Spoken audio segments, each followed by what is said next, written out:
နေဆက်ရေးရဝန်ကြီးဌာနဒုတိယဝန်ကြီးဗိုလ်ချုပ်ကျော်စွာဦးဟာတာဝန်ရှိသူများလိုက်ပါပြီးဇွန်လ19ရက်မနက်ပိုင်းမှာရန်ကုန်တိုင်းဒေသကြီးဒဂုံမြို့သစ်မြောက်ပိုင်းရှိဗဟိုလေးကျင်းကျောင်းတင်နန်းခန်းမမှာကျင်းပတဲ့ပြည်တော်စုတိုင်းသားလူငယ်များဆွေးနွေးဖွံ့ဖြိုးဒီဂရီကောလိပ်ရန်ကုန်စကိုင်းတို့မှာတင်နန်းစင်ကျောင်းသားကျောင်းသူများအနက်နေဆက်ရေးရဝန်ကြီးဌာနမှာတာဝန်ပေးရခြင်းခံရတဲ့ဝန်ထမ်းများအတွက်ဖွင့်လှစ်ပေးခဲ့တဲ့လုပ်ငန်းခွင်အကျိုးတင်နန်းအမှတ်စဉ်ကတင်နန်းစင်ပွဲအခမ်းအနားကိုတက်ရောက်ပါတယ်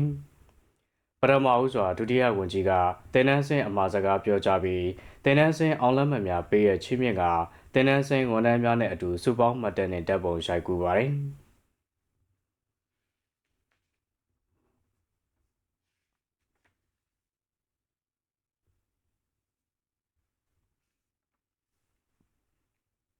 အဲဒီနောက်တင်နန်းကျောင်းအေကမ်းမှာကျောင်းဝန်ကြီးကတင်နန်းကျောင်းဆိုင်ရာအချက်အလက်များရှင်းလင်းတင်ပြမှုပေါ်ဒုတိယဝန်ကြီးကလိုအပ်တာများဖြည့်ဆည်းဆောင်ရွက်ပေးပြီးကျောင်းဝန်းအတွင်းရှိတင်နန်းခန်းမများစာသင်ဆောင်များ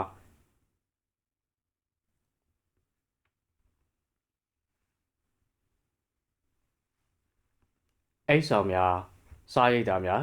စိုက်ပျိုးမွေးမြူရေးဆောင်ရွက်ထားရှိမှုအခြေအနေများကိုကြည့်ရှုစစ်ဆေးပါတယ်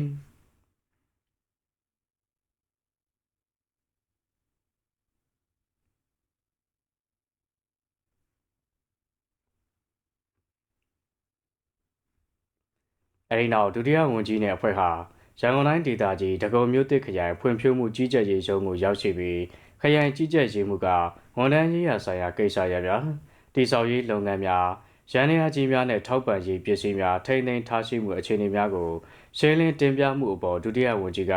လိုအပ်တာများမှာကြားပြီးရုံးဝန်တွင်လိုက်လံကြည့်ရှုစစ်ဆေးပါတယ်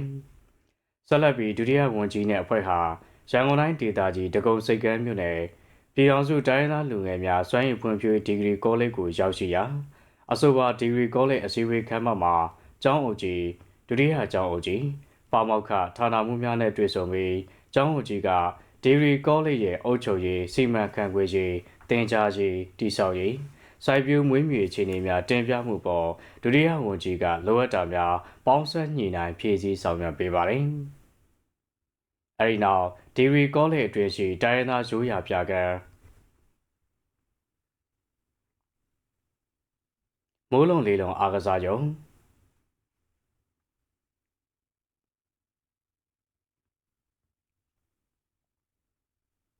လေးတက်အင်ဂျင်နီယာအလုပ်ရုံသုံးတက်ကျောင်းသူအိတ်ဆောင်တိစောက်မဲ့မြေနေရာများကိုကြည့်ရှုစစ်ဆေးခဲ့တယ်လို့သတင်းရရှိပါရခင်ဗျာ။